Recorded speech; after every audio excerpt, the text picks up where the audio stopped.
Ang 48 oras na nagpabago sa lahat. Ang estratehikong pag-atras sa West Philippine Sea. Ang China mismo ang nagtanggal sa 7 taon ng pagtatayo. 7 naglalakihang istruktura at 15 oil rig na nagkakahalaga ng katumbas ng care 5 trilyon ay naglaho sa loob lamang ng 48 oras. Nagulat ang buong mundo. Napilitan ng China na umatras dahil sa Pilipinas. Ngunit, ang tunay na pagkabigla ay nasa ibang detalye. Ang katotohanan ay isang Chinese Navy Rear Admiral mismo ang nagmungkahi ng pag-atras. Ang nakakagulat na 48 oras na drama ng tensyon. Ngayon na isisiwalat na, madaling araw. 3 araw bago ang lahat. Isang pangyayaring hindi pa naganap ang naganap sa pinag-aagawang katubigan sa pagitan ng dalawang bansa sa West Philippine Sea. Ang buong 7 naglalakihang istrukturang itinayo ng China sa loob ng 7 taon at ang 15 oil rig ay ganap na tinanggal sa loob lamang ng 48 oras. Iyon ang halagang 5 trilyon na ibinuhos ng China sa karagatang ito. Lahat ay naglahong parang bula sa isang gabi. Ang mas nakakagulat pa, ang tanawing ito ay live na ipinalabas sa 47 na bansa sa harap ng mga lente ng malalaking internasyonal na ahensya ng balita at ng PTV. Ang mga higanteng tugboat ng China ay tahimik na hinihila ang sarili nilang mga istruktura at naglaho sa kanluran. Ito ay isang makasaysayang sandali, bulalas ng isang dayuhang komentarista. Napilitan ng China na magbigay daan sa Pilipinas sa West Philippine Sea. Ano ang nangyari sa loob ng 48 oras na iyon? Paano nagawa ng Pilipinas, isang bansang may ekonomiyang mas maliit ng 18 beses kaysa sa China, na mapaatras ang dambuhalang ito? Ang pangalan ko ay Jiang Huaiming. Ako ay isang Rear Admiral na naglingkod ng 32 taon sa People's Liberation Army Navy at ngayon ay isang Senior Strategic Analyst sa Shanghai Institute for Maritime Strategic Studies. Personal kong pinamunuan ng maraming operasyon sa South China Sea at naging bahagi ng pagbuo ng estratehiya laban sa Pilipinas. Kaya't may kumpiyansa akong sinabi noon, ano ang magagawa ng bansang iyon, ang Pilipinas, sa China? Sa totoo lang, minaliit ko ang Pilipinas. Mayroon lamang silang humigit kumulang 80 barkong pandigma, wala pa sa kalahati ng aming East Sea Fleet. Ang kanilang gross domestic product ay 1,045 lamang ng sa amin. Ang kanilang pag-asa sa ekonomiya sa China ay 25%. Malinaw ang kalkulasyon. Walang sapat na lakas ang Pilipinas para harapin kami ng direkta. Sa huli, mapipilitan silang umupo sa negotiation table. Iyon ang pinaniwalaan ko. Ngunit ang 48 oras na iyon ay yumanig sa buong 30 taon ng aking karera sa militar. Ikukwento ko sa inyo ang personal kong nasaksihan. Ito ang talaarawan ng 48 oras kung kailan. Sa unang pagkakataon, isang Chinese Navy Rear Admiral ang kinailangang magpakita ng respeto sa Pilipinas. 10 araw bago ang kaganapan. Martes, sa Grand Hall ng Institute for Maritime Strategic Studies sa Pudong, Shanghai, nakatingin ako sa malaking screen. Isang higanteng satellite image ang sumasakop sa buong pader. Ang gitnang bahagi ng West Philippine Sea na tinatawag naming Zhonghai ay naka-zoom in. 7 maliliwanag na tuldok ang kitang-kita. Iyon ang aming mga istruktura. Ang Yong'an 1, ang unang aquaculture facility na itinayo noong 2018 na may diameter na 71 metro at taas na katumbas ng 20 palapag na gusali. Ang Yong'an 2, na itinayo noong nakaraang taon na may diameter na 70 metro, alahati ng isang football field, at ang management station na may helipad at barracks para sa mga tauhan, kasama ang 4 na auxiliary structures at 15 oil rig. Lahat ay itinayo isa-isa sa loob ng 7 taon. Simulan na natin ang briefing, sabi ni Vice Director Feng habang hawak ang remote. Sa conference room, 11 tao ang nakaupo, kabilang ang isang tagapayo mula sa Ministry of National Defense na si Zheng Zi at ang Director ng Asia-Pacific Affairs sa Ministry of Foreign Affairs na si Wang Meiling. Ito ang kasalukuyang sitwasyon sa West Philippine Sea. Nagbago ang screen. Isang pulang putol-putol na linya ang pumalibot sa aming mga istruktura. Nagpadala na naman ng diplomatic protest ang panig ng Pilipinas. Hinihiling nilang tanggalin natin ang mga ito. At sa pagkakataong ito, naghain pa sila ng resolusyon sa Senado. Ilang mahihinang tawa ang narinig.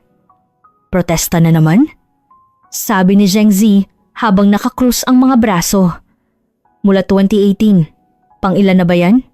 Hanggang protesta lang naman sila. Tumango ako. Tama. Noong itinayo natin ang Yong'an, 1, nagprotesta rin ang Pilipinas. Mga pahayag mula sa kanilang Department of Foreign Affairs. Pagkondena mula sa Senado, malawakang media coverage. Pero hanggang doon lang, walang tunay na aksyon. Ang pattern na ito ay naulit sa loob ng 7 taon. Nagtatayo tayo ng isa pang istruktura. Nagpoprotesta sila. Binabaliwala natin. At sa huli, nananahimik sila. Ganito rin ang mangyayari ngayon. Tumayo ako at lumapit sa screen. Hawak ang laser pointer. Una, tingnan natin ang lakas pandagat ng Pilipinas. Click. Isang chart na nagkukumpara sa puwersa ng hukbong dagat ang lumitaw. Bilang ng mga barkong pandigma. Buong China Navy, 780. East Sea Fleet lamang, 280. Philippine Navy, 80. Malinaw ang pagkakaiba. Modernong frigates at destroyers. Tayo, 8. Pilipinas, 2. Submarines. Tayo, 79. Kasama ang conventional. Pilipinas, 0. Mayroon tayong nuclear submarines. Sila wala. Naging magaan ang pakiramdam sa silid.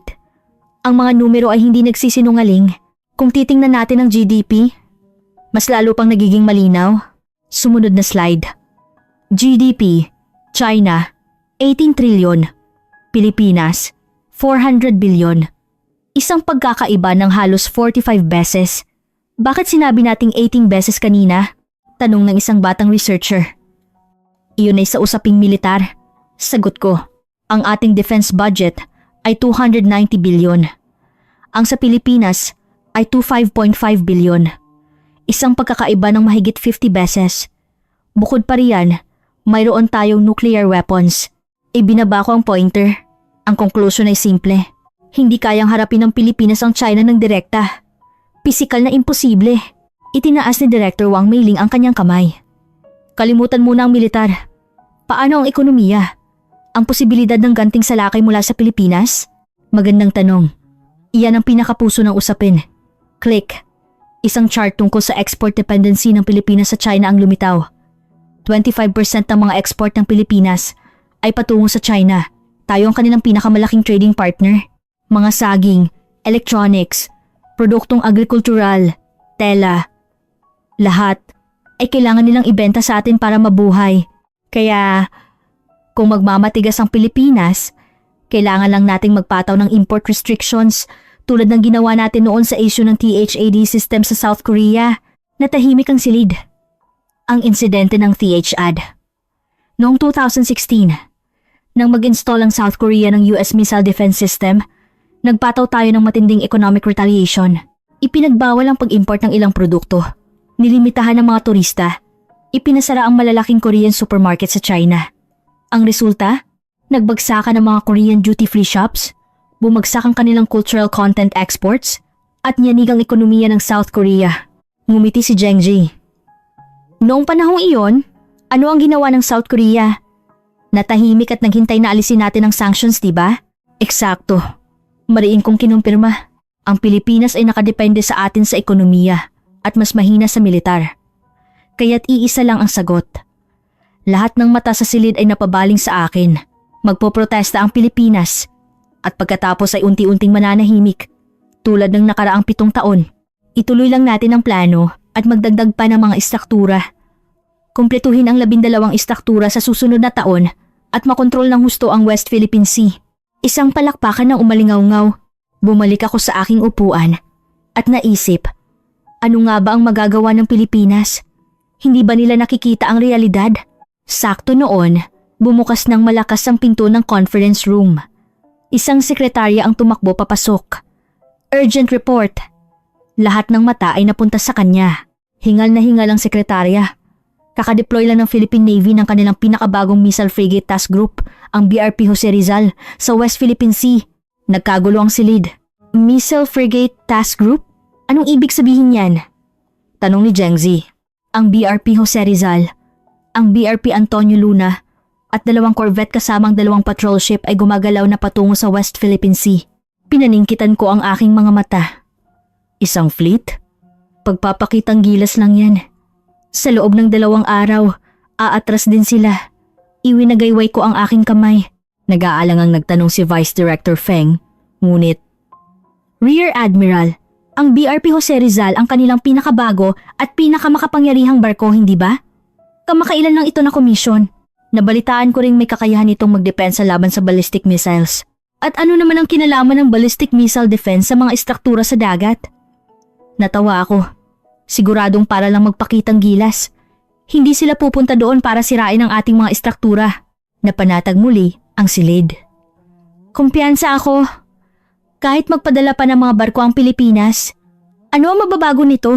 Sa huli, luluhod din sila sa ating economic card tulad ng ginawa nila sa nakalipas na 7 taon. Ngunit ng gabing iyon, hindi ako makatulog. May kaunting kaba sa aking dibdib. Posible kayang may gagawin talaga ang Pilipinas? Ang kabang iyon ay naging katotohanan sa loob lamang ng 36 na oras. Ang simula ng standoff. Kinabukasan, nagpulong kami muli. Ipinakita sa screen ang real-time satellite images ng lugar kung nasaan ang aming mga istruktura.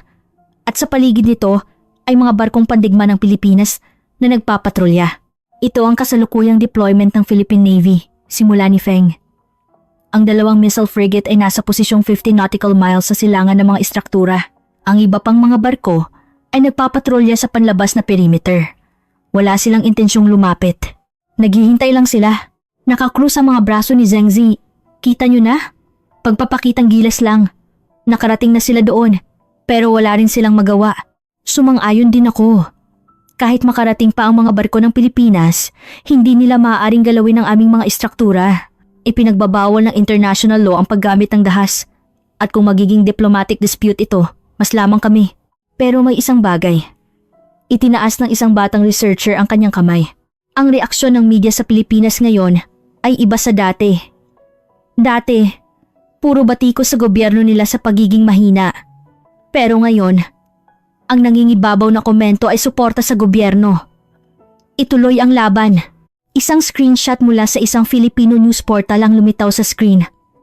Ang headline, Public support for government stand on West Philippine Sea hits 89%. Ang comment section ay puno ng mga pulang like at heart emojis. Huwag sumuko sa China. Ituloy ang laban hanggang sa huli. Panahon na para gamitin ang mga modernong barkong binili mula sa buwis ng mamamayan. 89%? Bulong ko. Mataas na numero. Pero ano ang mababago ng opinyon ng publiko? Opinyon lang yan. At iba ang gobyerno. Ang gobyerno ng Pilipinas ay praktikal. Sabi ni Director Wang Meiling. Wala silang lakas ng loob na pumasok sa isang full-scale na digmaan laban sa atin dahil lang sa udyok ng publiko. Sang-ayon ako. Tango ni Zheng Zi. Ano ang magagawa ng Pilipinas sa atin? Ang pinakamalala na ay magprotesta pa sila ng kaunti tapos mananahimik din. Kailangan lang nating bawasan ng kaunti ang mga turista at agad silang hihingi ng negosasyon. Noon, buong kumpiyansa kong sinabi, huwag nating masyadong bigyan ng pansin ng Pilipinas. Wala silang anumang baraha para magmatigas sa atin. Wala talaga. Binilang ko sa aking mga daliri. Una, sa militar, lamang na lamang tayo. Ikalawa, sa ekonomiya, nakadepende sila sa atin. Ikatlo, sa internasyonal na opinyon, ang issue sa West Philippine Sea ay isang bilateral dispute. Hindi direktang makikialam ang Amerika. Ikaapat, ang historical precedent. Sa loob ng 7 taon, puro protesta lang sila at walang aksyon. Buong diin kong tinapos, hinding-hindi magmamatigas ang Pilipinas. Ito ang aking iginigiit. Pagkatapos ng 22 taon sa serbisyo, isang palakpakan ng umalingaw-ngaw. Ngumiti si Zheng Zi. Tumpak ang analisis ng Rear Admiral. Noong issue sa Scarborough Shoal, ano ang ginawa nila? Umatras sila na may luha sa mata dahil sa ating pressure. Sa pagkakataong ito, iban lang natin ang mga turista at ang kanilang mga cultural content, tapos na ang usapan. Naging magaan ang pakiramdam. Lahat ay nakahinga ng maluwag. Ako rin. Ano nga ba ang magagawa ng Pilipinas? Sa huli, uupo rin sila sa negotiation table. Sakto noon, bumukas na naman ang pinto. Isang sekretarya ang pumasok na may dalang tablet. Breaking news. Ikinonekta niya ito sa screen. Isang video ng emergency press conference ng Pangulo ng Pilipinas. Nakatayo ang Pangulo sa harap ng mikropono. Simula sa araw na ito, idinedeklara ko ang pagtatatag ng isang Special Maritime Warning Zone sa West Philippine Sea. Nayanig ang silid. Special Maritime Warning Zone? Ano yon? Nagpatuloy ang video. Para sa mga iligal na estrukturang nasa loob ng zonang ito, ang Republika ng Pilipinas ay magsasagawa ng karampatang hakbang. Sa kaso ng anumang sasakyang dagat na papasok sa lugar na may layong 500 metro mula sa mga iligal na istruktura, ang Philippine Coast Guard at Navy ay may karapatang gumamit ng mga mapilitang hakbang. Ano? Napatayo si Zhengxi. Mapipilitang hakbang laban sa ating mga barko? Nagpatuloy ang video. Ang hakbang na ito ay naaayon sa internasyonal na batas at para protektahan ang aming lehitimong karapatan sa dagat. Hindi kami yuyuko sa anumang banta. Tumingin ng diretso sa kamera ang mga mata ng Pangulo. Maaaring maliit na bansa ang aming bansa, ngunit ang pagiging maliit ay hindi nangangahulugang mahina. Kami ay isang bansang hindi uurong sa kawalan ng katarungan. Nagtapos ang video. Ang silid ay parang nagyelo. Walang makapagsalita. Naramdaman kong nanginginig ang aking mga kamay. Karampatang hakbang. Ito ay wala sa aming mga inaasahan. Nag-aalangang nagsalita si Feng. Rear Admiral, seryoso ba talaga ang Pilipinas? Hindi ako makasagot. Gulong-gulo ang isip ko. Bakit aabot sa ganito ang Pilipinas? Dapat sapat na ang economic retaliation. Bakit kailangang lumayo ng ganito? Hinampas ni Zhengxi ang mesa. Pagpapakitang gilas lang yan. Sa tingin niyo ba'y maglalakas loob ang Pilipinas na galawin ang ating mga barko? Alam na alam nilang magiging international issue yan. Tama. Sang-ayon ni Wang Meiling. Pahayag lang yan para magmukhang matapang. Sa katotohanan, hindi nila kaya. Kapag gumanti tayo sa ekonomiya, babagsak ang ekonomiya ng Pilipinas. Tumango ako. Tama. Hindi maglalakas loob ang Pilipinas na kumilos. Siguradong pagpapakitang gilas lang ito. Ngunit sa isang sulok ng aking puso, ang kaba ay muling gumapang. At pagkatapos lamang ng 6 na oras, ang kabang iyon ay naging katotohanan. Ang gabi ng katotohanan. 8 p.m. ng gabing iyon, isang emergency call mula sa Ministry of National Defense sa Beijing. Sumakay ako ng eroplano. Sa loob ng 2 oras na biyahe, iisa lang ang iniisip ko. Hindi maglalakas loob ang Pilipinas. Bluff lang yan. Susuko rin sila kapag gumanti na tayo sa ekonomiya. Maghahating gabi. Dumating ako sa underground situation room ng Ministry of National Defense sa Beijing. Pagbukas pa lang ng pinto, ramdam na agad ang tensyon. 5 malalaking screen. Bawat isa ay nagpapakita ng iba't ibang imahe. Satellite, real-time surveillance cameras, international news channels, at ang gitnang screen ay nagpapakita ng live feed mula sa West Philippine Sea. Natigilan ako. Hindi ako makapaniwala sa nakikita ko. Ano to? Ang lumabas sa aking bibig. Nasa screen ang mga barko ng Philippine Navy. Ngunit hindi ito ang inaasahan ko. Ibang-iba. Ang dambuhalang BRP Jose Rizal na may habang 107 metro ay nasa gitna. Sa tabi nito ay ang BRP Antonio Luna na sinusundan ng 4 na mas maliliit na barko. Ang fleet na ito ay dahan-dahang gumagalaw patungo sa aming mga istruktura. Kasalukuyang lumalapit, ulat ng isang staff sa situation room. Nasa layong 8 nautical miles mula sa mga istruktura. Tinatayang oras ng pagdating ay sa loob ng 40 minuto. Ano? Sigaw ni Zhengxi. Nandoon din siya sa silid. Talagang lumalapit ang Pilipinas? Opo, sa bilis na 12 knots. Nakatitig ako sa screen. Imposible. Hindi sila maglalakas loob. Ngunit hindi nagsisinungaling ang mga imahe. Hindi humihinto ang fleet ng Pilipinas. 7 nautical miles. 6. 5. Palapit sila ng palapit. Ang ating Coast Guard ships ay nasa lugar. 3 sa kanila ang nagpadala na ng warning sa fleet ng Pilipinas. At ano ang sagot nila? Ito ang tugon mula sa panig ng Pilipinas. Ang Philippine Navy ay nagsasagawa ng isang lehitimong operasyon para sa kaligtasan ng paglalayag. Pinapayuhan namin ang ibang mga sasakyang dagat na baguhin ang kanilang kurso. Nayanig ang silid. Ang Philippine Navy ay nagsabi sa China Coast Guard na tumabi. Hindi katanggap-tanggap. Bulong ni Zhengxi. 4 na nautical miles. 3. At palapit ng palapit ang fleet ng Pilipinas. Sakto noon, isang bagong imahe ang lumitaw sa katabing screen. Isang malaking patrol vessel ng Philippine Coast Guard ang humaharang sa harap ng isa sa aming mga Coast Guard ship. Gaano nakatagal ang standoff na yan? Kasalukuyang nasa 8 oras na po. 8 oras? Hindi ako makapaniwala. Hinarang tayo ng Philippine Coast Guard sa loob ng 8 oras? Opo. Matigas silang hindi umaatras. May mga supply ship pa nga silang dumarating para sa shift change. Nanlamig ang aking likod. Hindi ito simpleng protesta. Kumikilos na talaga ang Pilipinas. Lumapit si Feng at bumulong. Rear Admiral? Nakita niyo na ba ang international media? International media? Pinayagan ng Pilipinas ang media mula sa 47 na bansa na makapunta sa lugar. Simula bukas, magkakaroon ng live broadcast. Kumabog ng malakas ang puso ko. Live broadcast? Nangangahulugan iyon na ang sitwasyong ito ay magaganap sa ilalim ng pagbabantay ng buong mundo. Ano man ang piliin naming gawin, lahat ay maitatala. Ito ay isang planadong hakbang, sabi ni Feng. Inihanda ng Pilipinas ang international opinion war mula pa sa simula. Gusto nilang ipitin tayo. Natulala ako. Tumingin ako muli sa screen. Huminto ang fleet ng Pilipinas sa layong 1 nautical mile. Ang aming mga istruktura ay nasa harap na nila at nagsimula silang magbantay doon. Para bang sinasabi nila, nandito kami, hindi kami aatras. Sa aking 30 taon sa serbisyo, nasaksihan ko na ang maraming standoff sa East China Sea, sa Taiwan Strait. Ngunit wala pang ganito. Ang Pilipinas, ang maliit na bansang iyon, ay hinaharap ang China ng walang pag-aatubili. Nang gabing iyon, umupo ako sa isang silya sa sulok ng Situation Room, nakatitig sa screen hanggang mag-umaga. Hindi gumalaw ang fleet ng Pilipinas. Hindi rin makaatras ang aming Coast Guard. Sa gitna ng tensyonadong standoff na iyon, sa unang pagkakataon, naisip ko, posible kayang nagkamali ako? Posible kayang minaliit ko ang Pilipinas? 5 a.m. Habang nagsisimulang sumikat ang araw, isang bagong ulat ang dumating.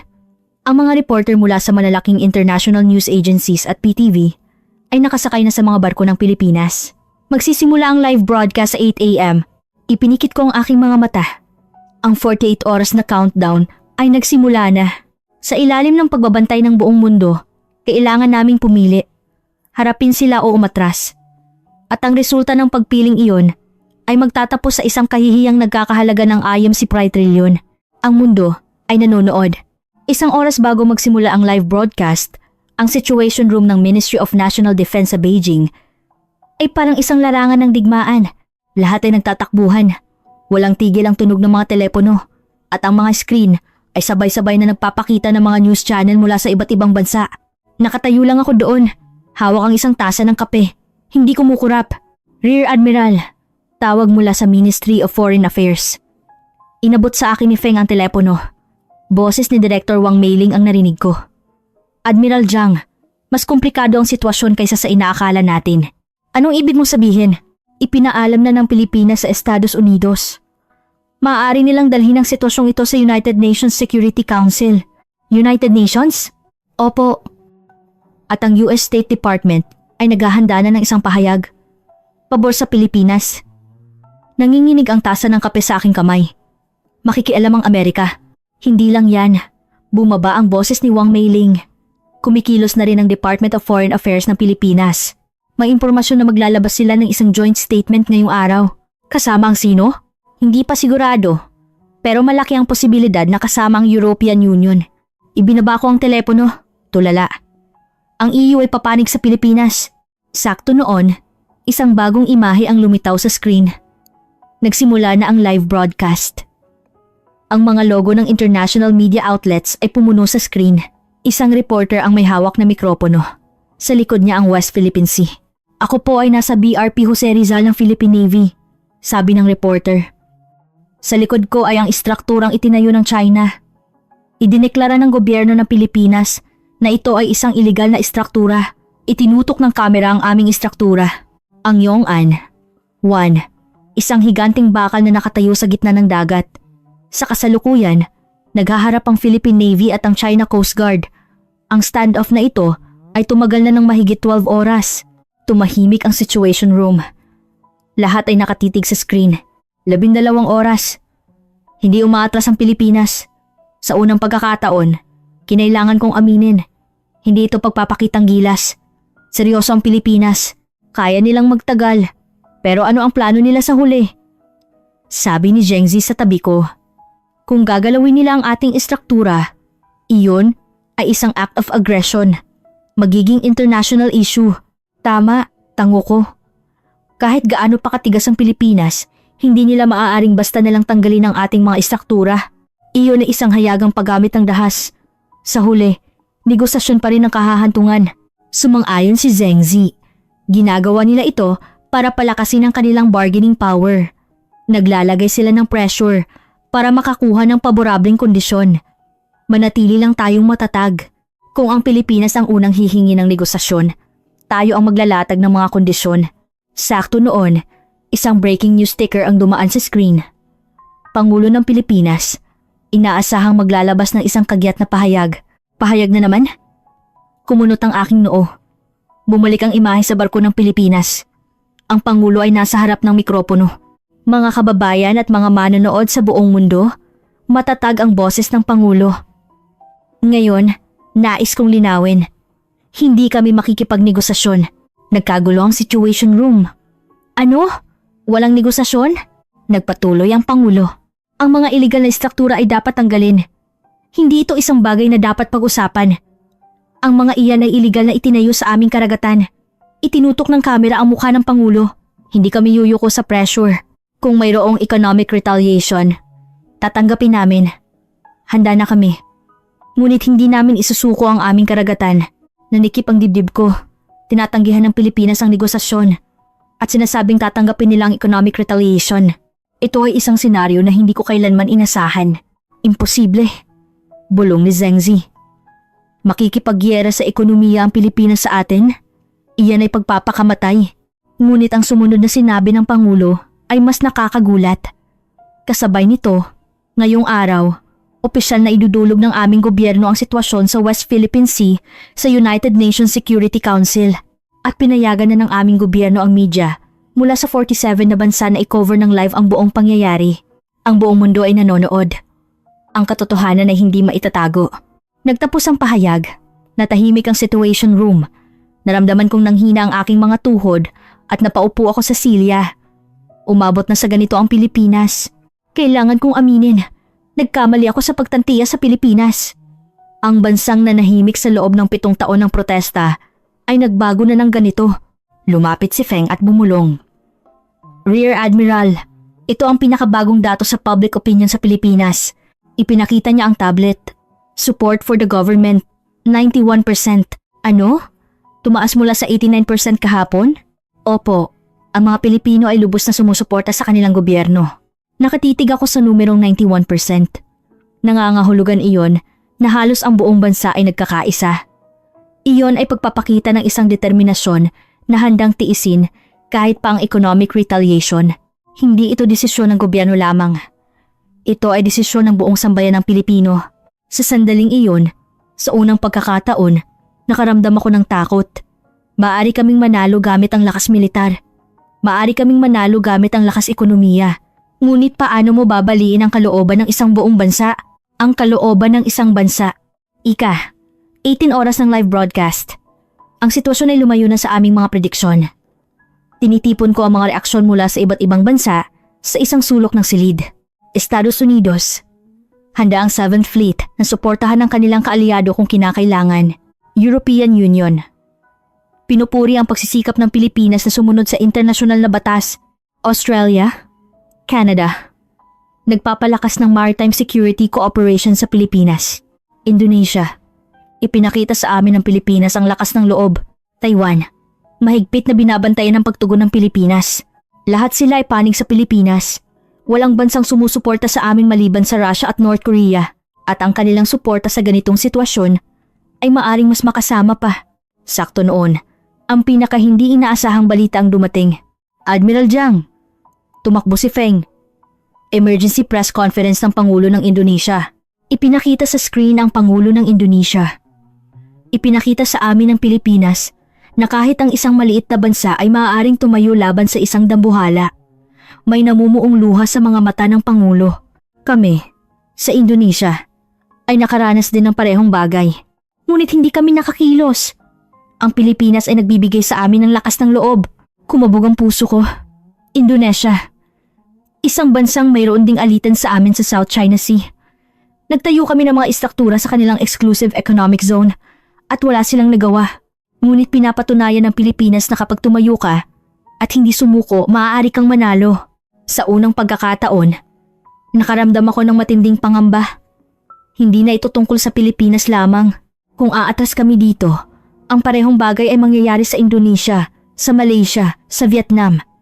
Ang buong estratehiya namin ng pagpapalawak ay nanganganib na gumuho. Ito ay isang domino effect. Tahimik na sabi ni Feng. Kung matalo tayo sa West Philippine Sea, manganganib din ang East China Sea. Tumango ako. Kaya lalo kaming hindi maaaring umatras. Ngunit kung hindi kami aatras, ituturing kami ng buong mundo bilang kaaway. May iwan kaming mag-isa. Anong gagawin namin? Ika, 24 na oras ng live broadcast. Ang situation room ay tahimik na parang sementeryo. Lahat ay pagod na. Ako man ay gising na sa loob ng 48 oras. Mahapdi na ang aking mga mata. Ipinapakita pa rin sa screen ng live feed. Ang fleet ng Pilipinas ay hindi gumagalaw. Binabantayan ang kanilang posisyon. 24 na oras. Hindi sila umaatras kahit 1 pulgada. Kahanga-hanga, bulong ni Feng. Siguradong pagod na sila. Sagot ko. Ngunit magpapalit sila ng shift at magtitiis. May mga supply ship nang dumating. Sakto noon, isang bagong tanawin ang lumitaw. Isang supply vessel ng Philippine Navy ang lumalapit sa BRP Jose Rizal. Nagbaba sila ng mga supply, nagpalit ng mga tauhan at bumalik. Lahat ay sistematiko. Handa ang Pilipinas para sa isang mahabang laban. Tingnan mo, turo ni Feng. Mga kahon ang ibinababa. Sa isang kahon ay may nakasulat para sa mga bayani ng karagatan. Suporta ng sambayanan. Iyon ay mga civilian supplies. Sabi ni Feng. Nagpadala ang mga mamamayang Pilipino ng instant pansit, kape at mga sulat ng suporta. Lahat ay dinala sa mga barko. Nakatitig ako sa tanawing iyon. Ang mga kahon ng instant pansit, ang mga sulat, maliliit na bagay. Ngunit napakalaki ng kahulugan. Nangangahulugan iyon na nasa likod nila ang 100 milyong Pilipino.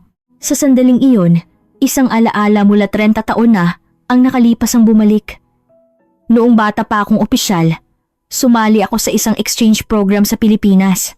Nagkaroon ako ng isang kaibigan, isang opisyal ng Philippine Navy, na nagngangalang Ramon. Isang araw, inimbitahan niya ako sa kanilang bahay para maghapunan. Nandoon ang kanyang ama, isang veterano ng digmaan. Tinanong ako ng matanda, "Galing ka sa China, iho? Ang laki ng bansa ninyo kumpara sa amin." Opo, tumango siya at sinabi, "Kami ay isang maliit na bansa.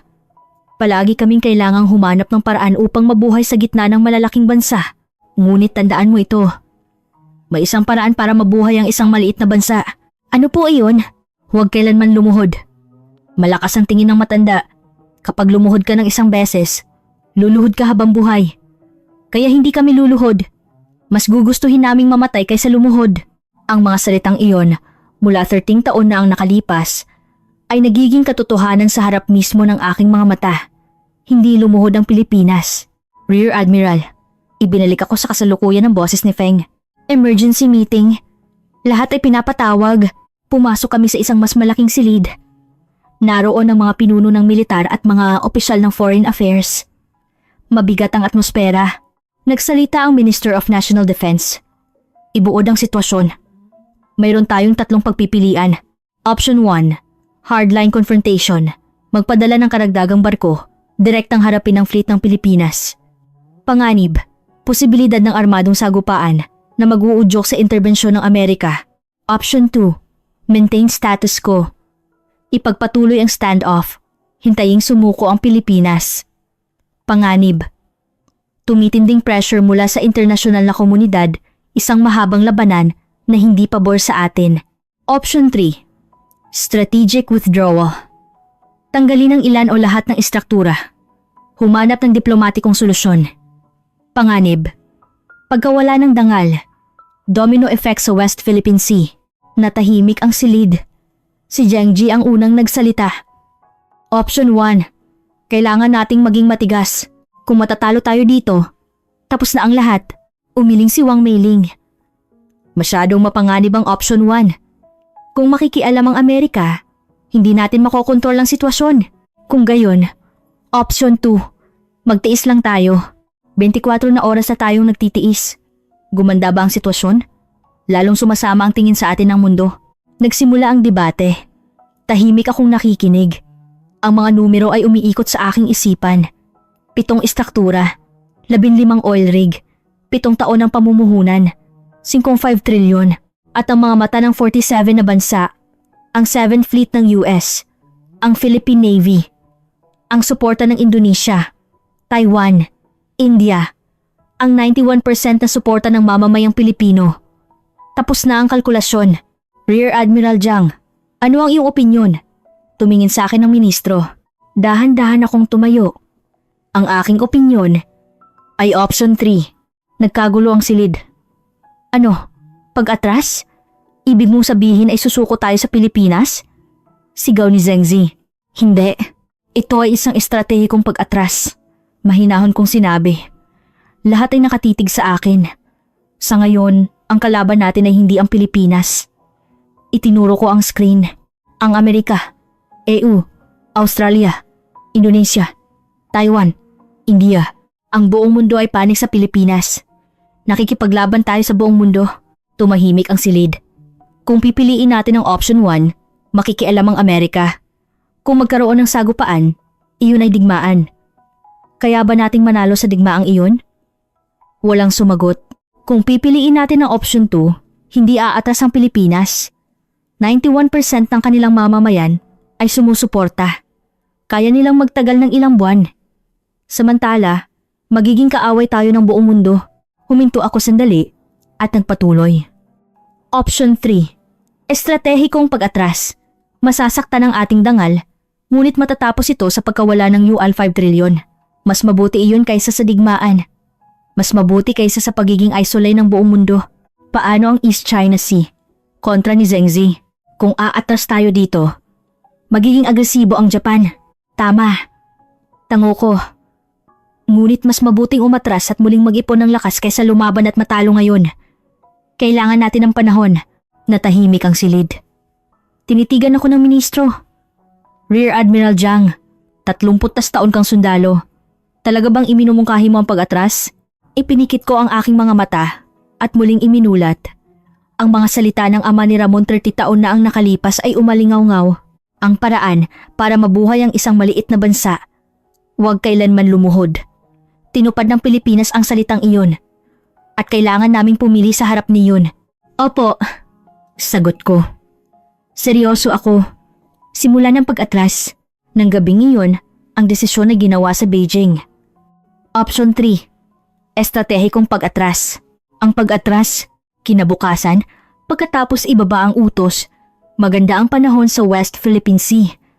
Asul ang langit, kalmado ang dagat, ang 7 istruktura at 15 oil rig ang bunga ng 7 taon, nagkakahalaga ng 10 trilyon ay nakatayo sa gitna ng dagat. At sa paligid, mga helicopter mula sa 47 na bansa ang umiikot. Pinanood ko ang tanawing ito mula sa Situation Room sa Beijing. 5 screen, lahat ay nagpapakita ng iisang eksena. Ang aming mga tugboat ay lumalapit sa mga istruktura. Nagsimula na ang pagtanggal. Ang China mismo ang nagtatanggal sa mga istrukturang itinayo nila sa loob ng 7 taon. Ito ay isang makasisayang sandali. Sabi ng isang dayuhang komentarista, ang makasisayang sandali na iyon ay parang isang punyal sa aking puso. Sa screen, isa-isang hinihila ang mga oil rig. Pagkatapos, 2 higanting tugboat ang lumapit sa Yong'an. 1. Tinatanggal ba nila? Tanong ni Feng. Hindi. Iling ko. Hihilahin nila ng buo. Wala nang oras para tanggalin pa. Umugong ang mga makina. Dahan-dahan, napakabagal, nagsimulang gumalaw ang Yong'an. 1. Gumagalaw na.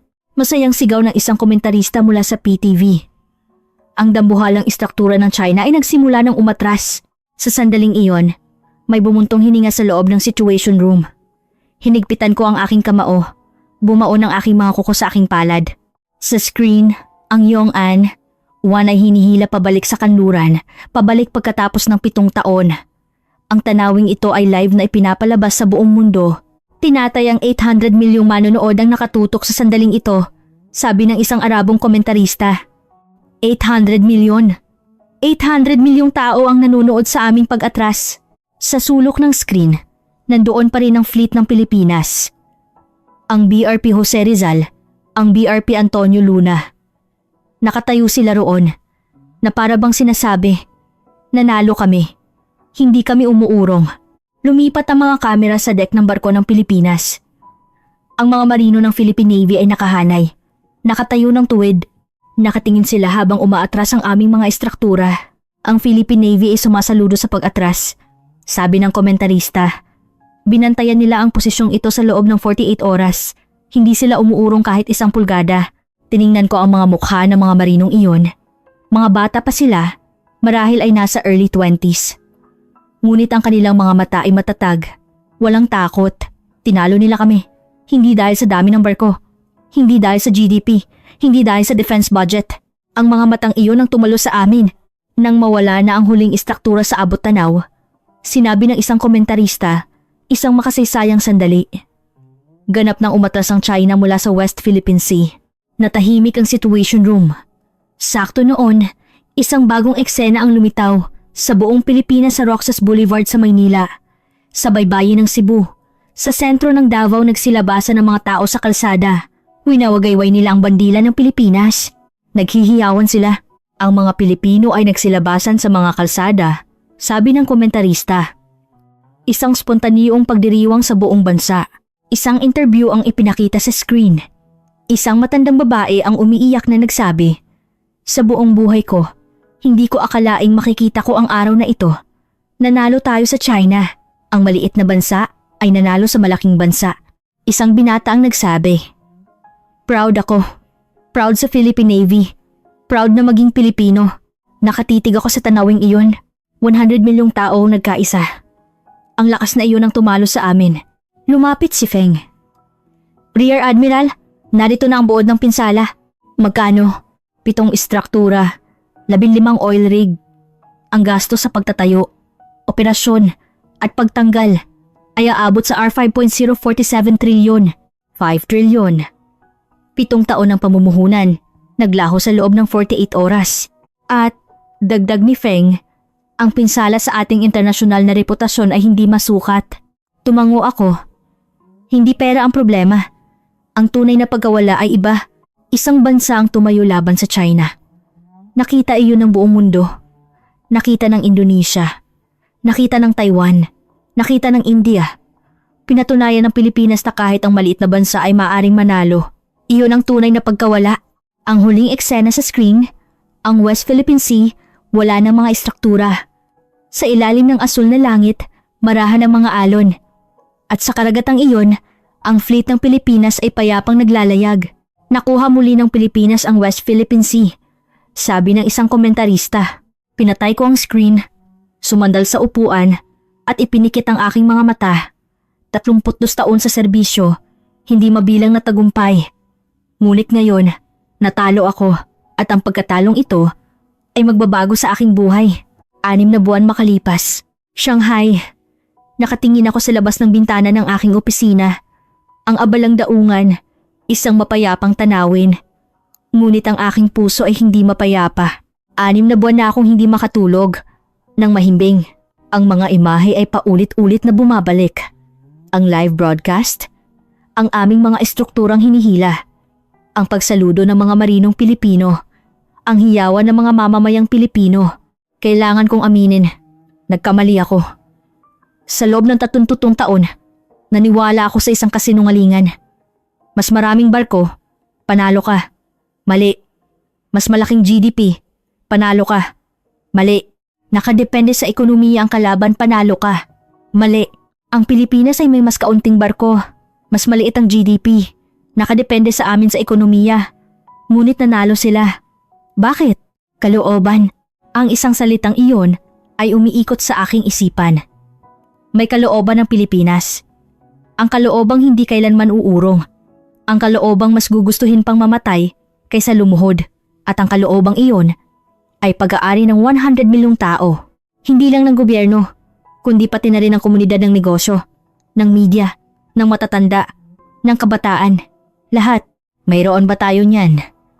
Tanong ko sa aking sarili. 1.4 bilyong tao. Ang pinakamalaking populasyon sa mundo. Ngunit kailanman ba nagkaisa ang 1.4 bilyong taong iyon sa iisang kalooban? Hindi kailanman. Mapait akong natawa. Naniniwala lang kami sa mga numero. Dami ng barko, GDP, populasyon, budget ng militar. Naniniwala kami na kung sino ang mas malaki ang numero, siya ang mananalo. Ngunit pinatunayan ng Pilipinas na may mas mahalaga pa kaysa sa mga numero. Sakto noon. May kumatok. Rear Admiral, may bisita po kayo. Sino? Galing daw po sa Pilipinas. Kumabog ang puso ko. Pilipinas. Bumukas ang pinto. Napatayo ako nang makita ko kung sino ang pumasok. Si Ramon. Ang kaibigan ko 30 taon na ang nakalipas. Ang opisyal ng Philippine Navy na nakilala ko sa exchange program. Maputi na ang kanyang buhok. May mga kunot na sa mukha. Ngunit ang kanyang mga mata ay hindi nagbago. Ang tagal na, Huaiming. Ngumiti si Ramon. Ramon, natigilan ako. Bakit ka nandito? Binisita kita. Lumapit si Ramon at kinamayan ako. Napanood ko sa TV. Nabalitaan kong ikaw ang nagmungkahi ng pag-atras. Paano mo nalaman? Classified information. Pero alam kong ikaw yun. Ikaw nga ba? Natulala ako. Umupo ka. Itinuro ni Ramon ang sofa. Kailangan nating mag-usap. Naupo kami ng magkaharap. May kinuha si Ramon mula sa kanyang bulsa. Isang lumang litrato. Ang litrato naming 30 taon na ang nakalipas. Magkatabi kaming nakatayo. 2 batang opisyal. Naaalala mo? Oo. Nabisita ko ang bahay ninyo. Oo. Nagluto si Itay ng hapunan. Naaalala mo bang sinabi niya? Tumango ako. Ang paraan para mabuhay ang isang maliit na bansa, huwag kailanman lumuhod. Tama. Tango ni Ramon. Sabi ni Itay bago siya pumanaw. Ramon, lumaban ako sa digmaan. Ang henerasyon ninyo ay lalaban sa ibang paraan, ngunit may isang bagay na hindi magbabago. Huwag kayong luluhod. Ganyan tayo nabubuhay. Tahimik akong nakikinig. Sa pagkakataong ito sa West Philippine Sea, ang ginawa lang namin na ito pa rin ang sinabi ni Itay, sabi ni Ramon. Hindi kami lumuhod. Nakakatakot. Sa totoo lang, sobrang takot. Takot sa ganti ng China. Takot na bumagsak ang ekonomiya. Lahat kami ay nag-alala. Pero hindi kami umuurong. Tumingin si Ramon sa bintana. Alam mo ba kung bakit? Dahil ang pag-urong ay katapusan. Kapag lumuhod ka ng isang beses, luluhod ka habang buhay. Tumango ako. Huaiming, tumingin si Ramon ng diretso sa akin. Nandito ako para magpasalamat sa iyo. Para saan? Iminungkahi mo ang pag-atras. Kung hindi dahil sa iyo, baka nagkaroon ng digmaan. Maraming tao ang mamamatay. Hindi ako makapagsalita. Kailangan mo rin ng lakas ng loob. Isang sundalo sa loob ng 32 taon tulad mo, hindi madaling imungkahi ang pag-atras. Ngunit ginawa mo ang tamang desisyon. Kaya, salamat. Naluha ang aking mga mata. Isang opisyal mula sa kalabang bansa ang nagpapasalamat sa akin. Ramon, dahan-dahan akong nagsalita. May gusto rin akong sabihin. Ano yon? Humihingi ako ng tawad. Para saan? Sa pagmamaliit sa Pilipinas. Tahimik na nakinig si Ramon. Sa loob ng 30 taon, inisip kong ang Pilipinas ay isang maliit na bansa, mas mahina sa amin. Kapag itinulak namin kayo, aatras kayo. Iyon ang pinaniwalaan ko. Yumuko ako. Nagkamali ako. Lubos na nagkamali. Huaiming, ngayon, namulat ako. Ang tunay na lakas ay hindi nasa numero. Hindi sa dami ng barko. Hindi sa GDP. Hindi sa populasyon. Tumingin ako ng diretso kay Ramon. Nasa kalooban. Ang kaloobang hindi kailanman susuko. At mayroon niya ng Pilipinas. Dahan-dahang tumango si Ramon. Gaya ng sinabi ng aking ama. Oo, tama ang iyong ama. Nanatili kaming tahimik sandali. 30 taon bago muling magkita. 2 opisyal mula sa 2 bansa. Ngunit sa sandaling iyon, kami ay 2 matandang magkaibigan lamang. Tumayo si Ramon. Kailangan ko nang umalis. Ang flight ko pabalik ng Maynila ay bukas na. Iniabot ni Ramon ang kanyang kamay. Inabot ko ito. Huaiming, magkita tayo muli sa mapayapang pagkakataon. Sigurado. Binuksan ni Ramon ang pinto at akmang lalabas nang huminto siya, lumingon at nagsabi, isa pa pala, sabihin mo sa mga kababayan mo na sa gitna ng mga Tsino, may mga taong tulad mo, mga taong kayang gumawa ng tamang desisyon. Tumango ako at tatandaan din namin na hindi lahat ng Tsino ay kaaway. Na maaari tayong magkaunawaan bilang mga tao. Ngumiti si Ramon at lumabas. Nakatayo ako sa tabi ng bintana. Pinapanood ang sasakyan ni Ramon na papalayo hanggang sa mawala ito. Ang tunay na lakas ay hindi numero. Ito ay kalooban. Ang kaloobang hindi kailanman susuko. Nang araw na iyon, natutunan ko ang pinakamahalagang aral sa aking 31 taon sa militar mula sa isang maliit na bansa, ang Pilipinas. Isang taon makalipas, Maynila, binisita ko ang Pilipinas para sa isang academic exchange program. Ang opisyal na dahilan ay para dumalo sa isang seminar tungkol sa maritime security. Ngunit ang totoong dahilan ay para makita si Ramon. Nagkita kami sa isang coffee shop sa Maynila. "Welcome," sabi ni Ramon, inaabot sa akin ng isang tasa ng kapeng barako. "Ang daming nagbago sa Maynila kumpara 30 taon na ang nakalipas." Sabi ko, "Oo, kami ang nagtayo nito," sabi ni Ramon. "Ang henerasyon ng aking ama ay nagsimula mula sa mga 50 taon na ang nakalipas. Sinira ng digmaan ng lahat. Itinayo nila itong muli mula sa wala. Kahanga-hanga. Hindi naman. Wala lang kaming ibang pagpipilian uminom ng kape si Ramon. Kailangan naming tumakbo ng mas mabilis para mabuhay. Sabi ng aking ama, 'Ramon, ang isang maliit na bansa ay may dalawang pagpipilian. Lumuhod o tumakbo ng mas mabilis.' Pinili naming tumakbo ng mas mabilis." Tumango ako. Ganoon din ang nangyari sa West Philippine Sea. Hindi kami nanalo dahil malakas kami. Nanalo kami dahil hindi kami sumuko. Tumingin si Ramon sa labas. "Huaiming, ang laki ng isang bansa ay hindi nasusukat sa lawak ng kanyang teritoryo. Kung gayon, saan ito nasusukat?" Tumingin si Ramon ng diretso sa akin. "Nasusukat ito sa kalooban ng kanyang mga mamamayan. Ang kaloobang hindi kailanman susuko. Iyon ang tunay na sukat ng isang bansa." Itinatako ang mga salitang iyon sa aking puso. Ang kalooban ng mga mamamayan iyon ang sukat ng isang bansa. "Salamat, Ramon." "Para saan?" "Sa pagtuturo sa akin ng isang bagay na hindi ko alam bilang isang 32 taong sundalo." Ngumiti si Ramon. "Magkaibigan tayo, di ba?" "Magkaibigan." Lumabas kami ng coffee shop at naglakad sa tabi ng baybayin. Malamig ang hangin, kumikinang ang tubig. Nagtatawanan ang mga taong dumadaan. Isang mapayapang tanawin. "Huaiming," sabi ni Ramon, "sa tingin mo, darating ba ang araw na ang ating bansa at ang iyong bansa ay magiging tunay na magkaibigan?" Nag-isip ako. "Hindi ko alam. Siguro hindi magiging madali." "Siguro nga," sabi ni Ramon. Pero tumingin siya sa akin. "Hindi imposible. Tulad nating dalawa na magkaibigan, sa pagitan ng mga tao, posible iyon." Tumango si Ramon. "Kung gayon, maganda. Magsimula tayo dyan." Nagpatuloy kami sa paglalakad sa tabi ng baybayin. Magkatabi, dalawang opisyal mula sa dalawang magkaribal na bansa. Ngayon, magkaibigan. Ito ang kwento ng 48 oras na nasaksihan ng Chinese Navy Rear Admiral na si Jiang Huaiming sa West Philippine Sea na ang isang maliit na bansa, kung magkakaisa, ay kayang pilitin ang isang dambuhala na umatras. Pinatunayan iyon ng Pilipinas sa buong mundo.